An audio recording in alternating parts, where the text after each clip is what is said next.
You don't have to be the best team every week. You just have to be the better team than the one that you're facing. And because the Washington Commanders were that in Week 17, they're headed to the playoffs.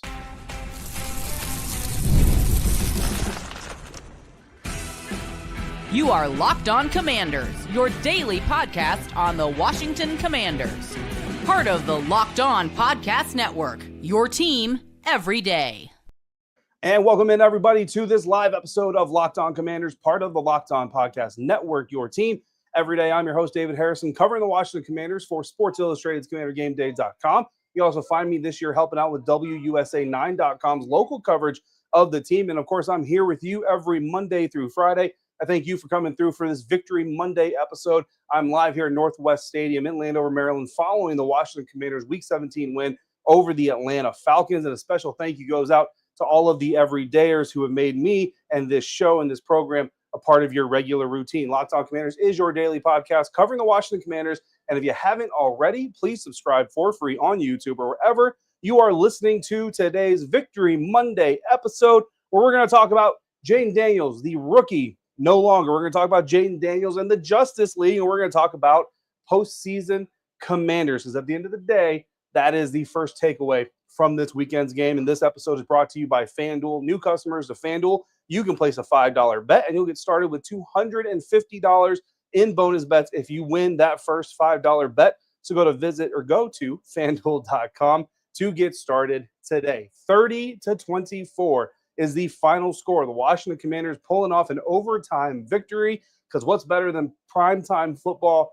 Overtime, primetime football. Pulling out a victory in overtime. Jayden Daniels connecting with Zach Ertz for the game-winning touchdown at the end of it. And the first take from this game is that the Washington Commanders are in the playoffs. Like, at the end of the day, guys, that is ultimately the most important thing to take away from Week 17. And that doesn't mean we're going to ignore all of the things that happened with the slow start, the bad things, the turnovers, the penalties, the missed tackles, the bad blocking up front, the bad run fits up front. We're definitely going to talk about all that stuff. But if we're talking about the main takeaway from this game, it's that this team is in the playoffs. And I'll tell you right now, guys, we went down there to the locker room after the game. I sent out a video on Twitter. I got some of the guys coming off the field. I got managing partner Josh Harris coming off the field. Actually, the first person that I ran into after the game ended was Mitch Rales. He and I were both running downstairs to go see the guys coming off the field because we wanted to get into that celebration. Of course, I'm recording the celebration. Mitch Rales is part of the celebration, but he's the first person I was able to see. He's the first person whose hand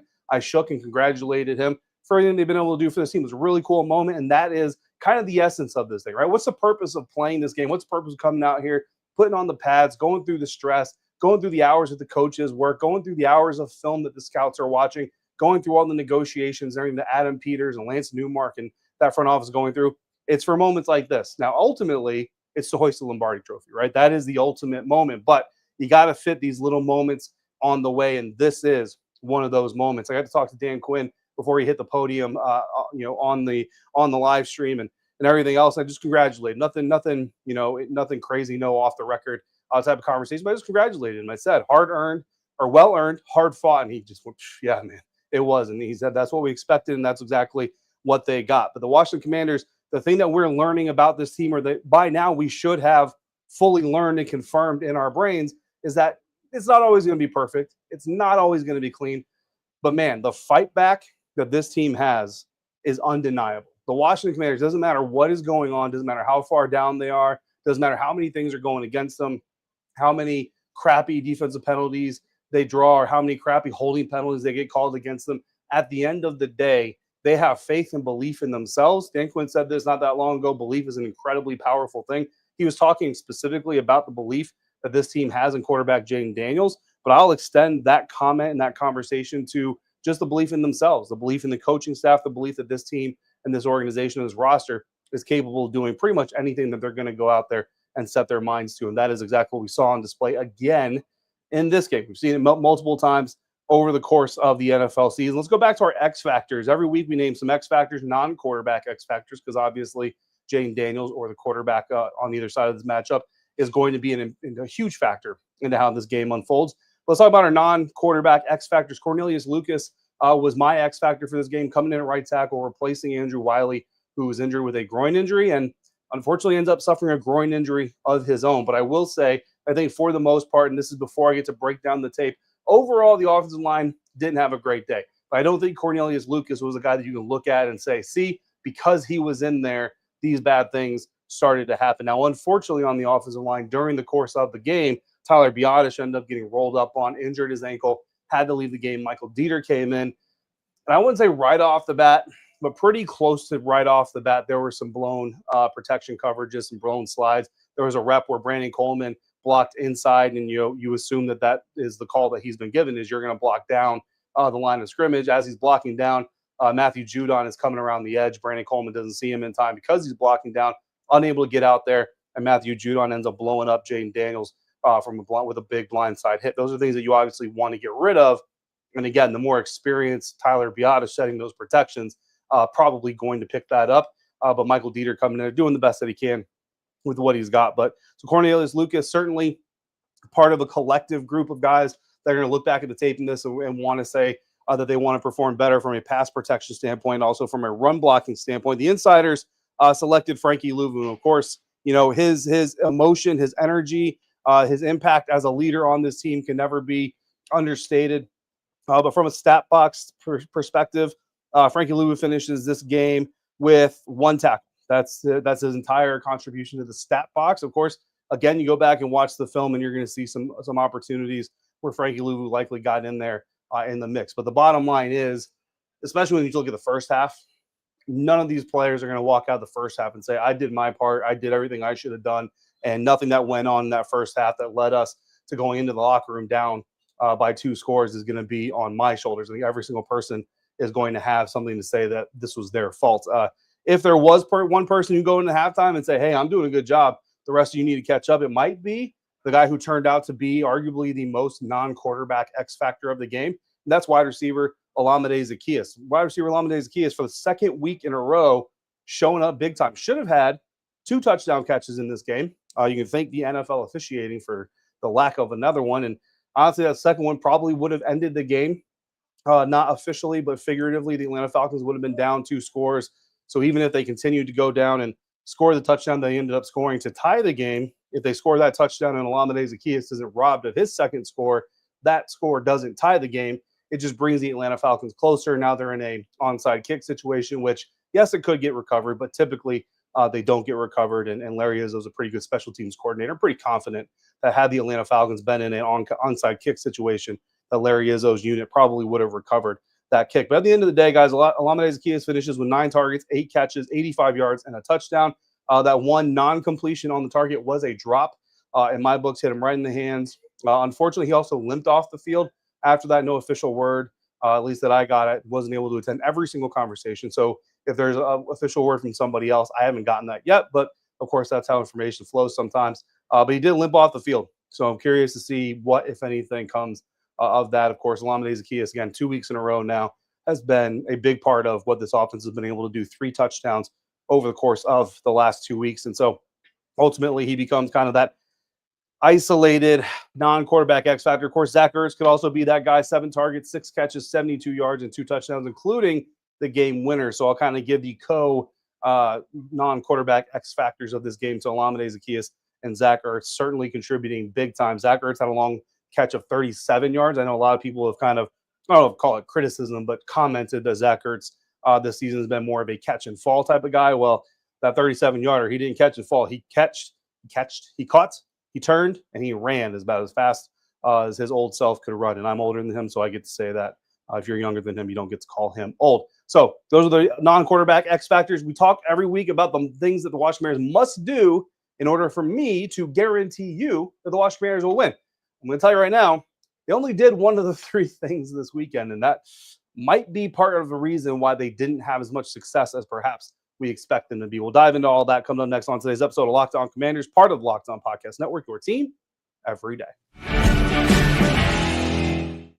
Today's episode is brought to you in part by Rocket Money. And the question is, did Rocket Money help you find any subscriptions you forgot about or that you were paying for twice? Because that's definitely happened to me. I had a few subscriptions that I didn't even realize I was still paying for, and Rocket Money made it so easy to track them all down. It's like having a personal assistant for your finances. Rocket Money is a personal finance app that helps you cancel your unwanted subscriptions. It monitors your spending, and it helps lower your bills so you can grow your savings. It brings everything together in one place, whether it's subscriptions, your spending habits, or even the goals you want to hit this year. Rocket Money has over 5 million users and has saved a total of $500 million in canceled subscriptions, saving members up to $740 a year when using all of the app's premium services. For me, again, my favorite feature of the app is that subscription tracker. I've used it to cancel services that I don't use anymore or didn't want to use anymore, or even one that I was paying twice for under different email accounts. So cancel your unwanted subscription and reach your financial goals faster with Rocket Money. Go to rocketmoney.com/locked-on today. That's rocketmoney.com/locked-on, rocketmoney.com/locked-on. Going over our 3 things that we identified the Washington Commanders absolutely needed to do to guarantee victory against the Atlanta Falcons, and why they didn't do at least 2 of them, and really they're only going to get partial credit for one, and the one that they're going to get partial credit for, they really didn't do themselves. It was actually done for them. Anyway, we're going to get into all of that, and if you want to get even more out of the Locked On Commanders podcast, all you got to do is become a Locked On Commanders insider by going to joinsubtext.com/LockedOnCommanders today. From there, you'll get text messages, information, inside information and information. You'll get bonus content. You'll get access to our insider exclusive Zoom conferences, which happen at least after every single game. So right after I get off live here with you fine people, I'm going to be heading over to the Zoom, and our insiders are for the Washington Commanders. So for all that, again, become a Locked On Commanders insider. Go to joinsubtext.com/LockedOnCommanders. Literally had an insider sign up about 10 minutes before we did our pregame Zoom today from the stadium seats. So he got in there right in time to partake in the festivities, and I appreciate everybody who continues to give that a try. Commanders, 3 things that we identified. Crossover Thursday with Aaron Freeman, host of Locked On Falcons. We sat down. We identified 3 things that the Washington Commanders absolutely had to do to guarantee a victory. And one of those things, establish the ground game without having to have Jayden Daniels establish it for you. Stifle Bijan Robinson and Tyler Algier, take advantage of Michael Penix's pocket tendency. And finally, score early to take the ball out of Bijan Robinson's hands unwillingly against the Atlanta Falcons. So how many of those things did they accomplish? Well, let's start with number 1, establishing the ground game without having to rely on Jayden Daniels to do it. And what we talked about here is in the past 2 weeks, the Washington Commanders were 28th in the NFL in running back rushing yards and dead last, averaging 2.6 yards per carry. Well, in this game, Brian Robinson Jr. carried the ball for 13 times for 60 yards, averaged 4.6 yards per carry. Now, he did have a 12-yard run, and I think there were actually back-to-back. There was a 12-yard run. There was an 11-yard run. So there's a couple chunk plays. Because if you watch the entirety of this game and the game flow, then you already know what I'm about to say, and that is that Brian Robinson didn't have a consistently solid day. There were a lot of short yardage gains. There were a couple of backfield stops. And look, again, it's not all on Brian Robinson, right? So I think we need to make sure that's abundantly clear every time we talk about this. The offensive line has their responsibility. Cliff Kingsbury has his responsibility. Some of my insiders were posing the questions to me during the week, like saying, hey, how much of this is on the fact that they always do this type of run, or they always like to pull this specific guy and things like that. And I think there's certainly validity to that as well. The more predictable you are as a strategist, as an offensive coordinator, a play caller, the easier you are to defend. And even if you have really good players up front and a really good running back, if they know where you're going, they can beat you there and meet you there, and that certainly helps. Chris Rodriguez came in, chipped in 5 carries, 16 yards, 3.2 yards per carry, and a touchdown. Alameda Zaccheaus had 1 carry for 8 yards. Jeremy McNichols had 1 carry for 5 yards. And the running backs also got involved in the pass game a little bit. Chris Rodriguez had a catch for 12 yards. Jeremy McNichols, 2 catches for 5. Brian Robinson Jr., 2 catches for 9 yards. So certainly some contributions there from the running backs. But at the end of the day, the ground game didn't really get going until Jayden Daniels got involved. Jayden Daniels got involved in a major way. 16 carries, 127 yards, 9.7 or 7.9, yards per carry.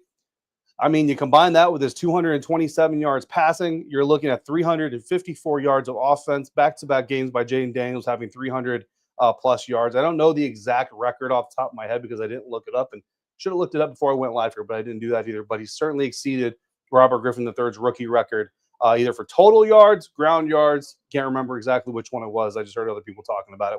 We'll talk more about Jayden Daniels, his rookie establishment here later on as we get into the week. So again, Not all on Brian Robinson. Make that abundantly clear here. But at the end of the day, the Washington Commanders still not able to really establish that ground game as a powerful force, especially early in the game. So certainly did not necessarily accomplish that one. Number two, stifle Bijan Robinson and Tyler Algier, the two-headed horse or two-headed monster here with the Atlanta Falcons that likes to run the ball. Take advantage of Michael Penix's pocket presence. On the flip side of the ground game conversation, Falcons rushing attack averaged 4.2 yards per carry in the month of December entering this week. They're second in the league in running back rushing yards with a league-leading 132 rushing attempts this month. Meanwhile, Michael Penix Jr., seventh fewest dropbacks of 34 quarterbacks that took dropbacks in Week 16, and the eighth fewest attempts with 27. Plus, very, very short average depth of target from his previous week against the New York Giants. But I'll tell you right now, the Atlanta Falcons, we talked about this, with a week under his belts, a week to get to know the system, a week for Zach Robinson to get to know him. Perhaps they would let it rip a little bit more, and let it rip they did. Michael Penix Jr. ended up throwing the ball 35 times. He did have 2 scrambles for 3 yards, so he dropped back those 2 more times, making 37, and he was sacked twice, meaning he dropped back nearly 40 times, and when you count plays that were negated by penalties and things like that, he actually dropped back over 40 times. So certainly the Atlanta Falcons leaning on Michael Penix Jr. more than this game than they did against the New York Giants, but that's where things kind of get confusing, and this is where the Washington Commanders kind of had their job done for them, because our third thing was to score early, take the ball out of Bijan Robinson's hands. The Washington Commanders did score early. They put up the first touchdown in the game on their first possession, aided by an interception by Quan Martin on an errant pass for Michael Penix Jr., put them in great position. They were able to score. Jayden Daniels was able to construct that scoring drive, put them up early 7-0. And I got to be honest, I think a lot of people in the building really were kind of like, okay, this is how this is going to go tonight, and this is just going to be a lot of fun all night long. Turned out not to be so much. And I actually almost kind of wonder a little bit. I don't know if Dan Quinn was asked about it, because I wasn't in his press conference. I was in the locker room. But if he wasn't asked about it, I might try to find a way to ask him, because at the end of the day, when I ask him, or if I ask him, hey, after that interception and touchdown early, did your team maybe kind of get caught feeling themselves a little bit? I don't think he's going to tell me that's what happened, because that's not typically what this team does. I do think it's a fair question, but we'll see. I'll go through the transcript and see what he was already asked and where to go with that. But at the end of the day, in the first half, the Washington Commanders gave up 82 yards rushing to Bijan Robinson on just 13 carries. That's an amazing running average. But in the second half, for some reason, despite the fact they came into the second half with a 2-score lead, and yes, the Washington Commanders ended up catching up and taking over, but Bijan Robinson finished with 17 carries for 91 yards, or 90 yards. He had 4 carries for 8 yards in the second half. That is incredibly and amazingly dumb. And I typically try not to be very disrespectful to NFL coaches, because they put in a lot of work. They know a lot more about this game than I do. Every once in a while, I get a compliment from someone who says, man, you need to be talking to these coaches. Man, you need to do this and you need to do that. And I greatly appreciate those. But I will promise you that from talking to some of these NFL coaches, what I think I know is very little compared to what they actually know.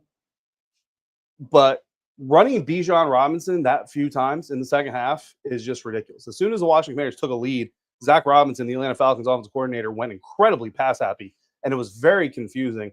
And at the end of the day, my show does better. I'm happier when I get to talk about Washington Commanders wins, right?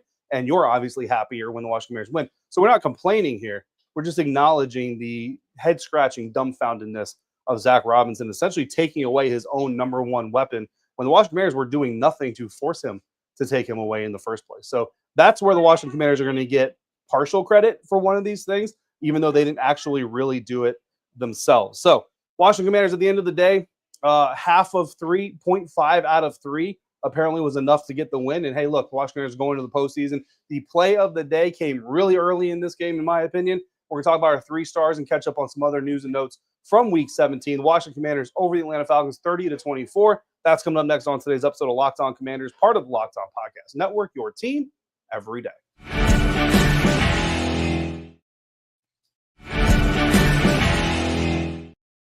Wrapping up today's episode of Locked On Commanders, coming to you live from Northwest Stadium here in Landover, Maryland, following the Washington Commanders 30-24 win. Happened right behind me here in the field in Landover, Maryland. And we're going to talk about the play of the day, 3 stars. I've got some other notes we're just going to kind of go over here as we wrap up this episode. Our play of the day came in the first quarter. It came on the very first possession of the game. The Atlanta Falcons winning the coin toss opting to receive the ball, wanted to set the tone. That's fine. Michael Penix Jr. promptly threw an interception to Quan Martin, which he promptly returned into Atlanta territory. The Washington Commanders offense turns that into a touchdown. They go up 7-0. And I will tell you, given how discombobulated, I think Frankie Louvu said out of rhythm, or maybe it was Zach Ertz said we were just out of rhythm in the first half. Given how out of rhythm the Washington Commanders were in the first half, given the fact this game went to overtime on top of it, I think without that interception and without that early touchdown, the Washington Commanders may lose this game at the end of the day. So I think all the way in the first quarter, all the way on the very first drive of the game, our play of the day comes through. Quan Martin, first interception, or first interception on the first drive of the game, I think is our play of the day. You know, our 3 stars of the game. If you're not familiar with this, it's hockey style. We go star number 3, star number 2, star number 1. If the opposing team wins, we will have at least one opposing team player in the list of stars. But the Washington Commanders win, we're going to get a little bit greedy with it, and we're going to keep it all Washington Commanders. And star number 3 is going to be running back Chris Rodriguez. Chris Rodriguez is someone that we talked about a lot on this show because we've seen it. When Chris Rodriguez gets the opportunity to impact this team, he does well. He runs hard. He's physical. He falls forward. And I've been telling you guys for quite a while that Chris Rodriguez can catch the ball out of the backfield. And today, he did exactly that. 1 catch, 12 yards. It is Chris Rodriguez's first NFL catch. So let that be noticed that I'm right. I like to do it that way. 5 carries, 16 yards, 3.2 yards per carry, 1 touchdown. And I really thought right there in overtime they were going to give him the ball again and let him try to punch it in for the game-winning score. And man, I'll tell you right now, I'm a professional, and I pride myself on being a professional. But I might have lost my professionalism a little bit, seeing a guy like Chris and what he's worked for, coming from the practice squad, coming from the 6th round out of Kentucky to get into that position. I might have lost my professionalism for just a second in the press box there. So Chris Rodriguez Jr. getting our 3rd star of the game. Star number 2, wide receiver Olamide Zaccheaus and tight end Zach Ertz. They shared our non-quarterback X factor, so they're going to share this star. Olamide Zaccheaus, again, 8 catches, 85 yards, and a touchdown. Zach Ertz, 6 catches, 72 yards, and 2 touchdowns. Look, Jamison Crowder didn't go away. He had 3 catches for 25 yards, at least 2 of those on 3rd downs, as I charted them specifically. So Jamison Crowder continues to come through, and all he does is catch 3rd down passes and game winners. And our number 1 star, it's got to be Jayden Daniels. Look, a lot of times Jayden is kind of the low-hanging fruit, but man, this is the type of game specifically, right? Zach Ertz was asked, how do you feel about your rookie quarterback? He said, without any hesitation, that is not a rookie.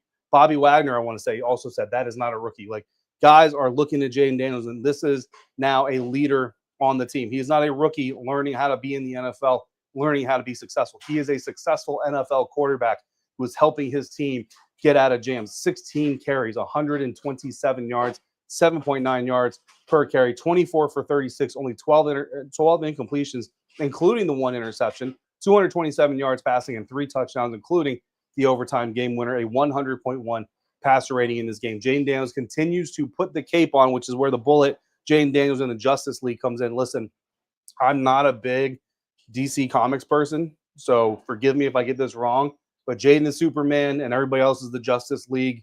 There are other superheroes around him, guys like Olamide, guys like Zach Ertz, et cetera, et cetera. Hopefully I got that right enough for everybody to understand. So Jayden Daniels, our number 1 star of the game here tonight. Going over some other notes here. There were a couple of penalties. Mike Sanders still was offsides on a field goal attempt on the Atlanta Falcons' first scoring drive of the game, and then Michael Davis was called for a defensive pass interference on a 3rd and goal, which eventually led to the Atlanta Falcons, tying the game at 7-7. Big penalties. I think it was about 5 penalties for 60 yards in the first half alone.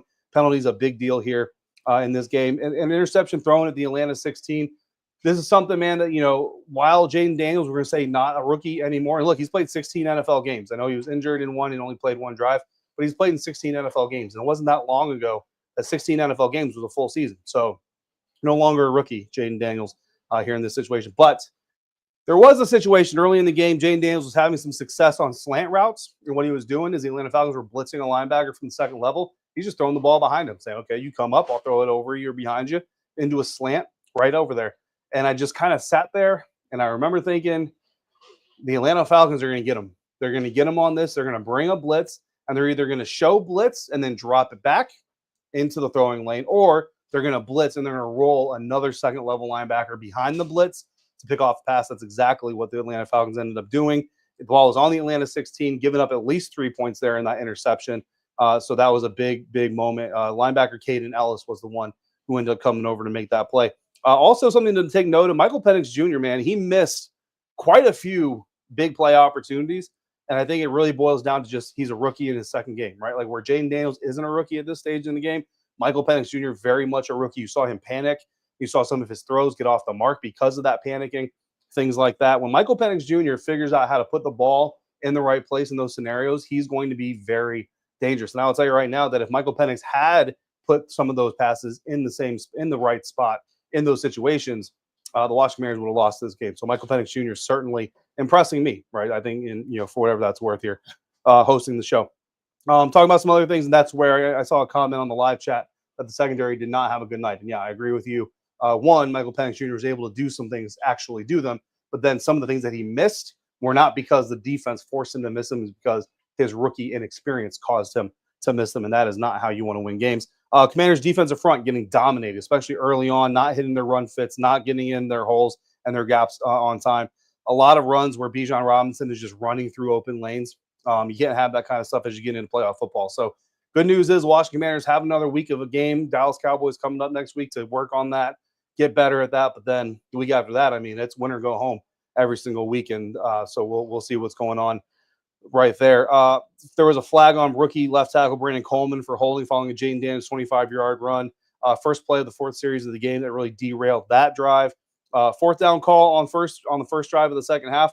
I would have taken the points. And I told my insiders, try to keep myself accountable. I said, Commanders going for it on fourth. For what it's worth, just so when this comes up again, I can't lie to you, I would take the points here. Dan Quinn said, we're not taking the points. We're going for it. Very on brand for Dan Quinn. Wasn't surprised that he did that at all. But I felt like at the time they needed the win. They needed the points. They needed to get the feel good going. He decided to go for it. They ended up with a touchdown. This is why he's a head coach. And I'm talking about head coaches. The hold on the second Olamide Zaccheaus touchdown on Sam Cosmi.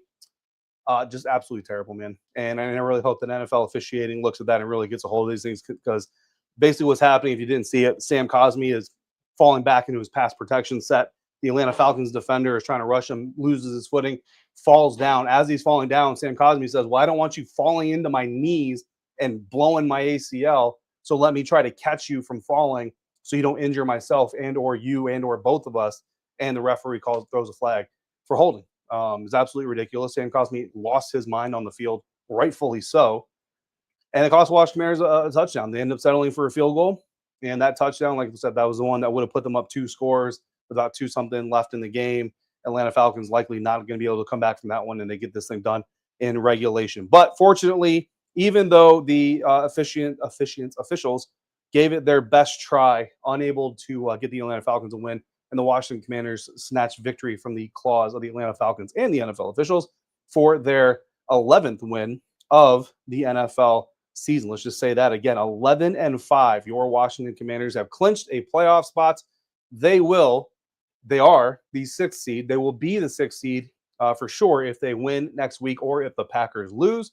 And that means right now they're lined up to face the Los Angeles Rams in the first round of the NFL playoffs. We'll get into all of the NFL playoff scenarios as we see them coming up on episodes tomorrow and further into the week. But in the meantime, if you got questions or comments, all you got to do is text me directly. All you got to do that is go to joinsubtext.com/LockedOnCommanders. And until we speak again, thank you for making Locked On Commanders your first listen of the day every single day. For your next listen, check out the Locked On NFL podcast. It's the all-new Locked On NFL, and it's twice per day. Thank you for coming through for Locked On NFL every day. Thank you for coming through every single day. I am going to drive home. I will get home at about 4 o'clock in the morning. So if you're out and about, be like me, be safe, get there safely, get wherever you're going safely, be kind, and I will talk to you next time for another episode of Locked On Commanders, part of the Locked On Podcast Network, your team every day.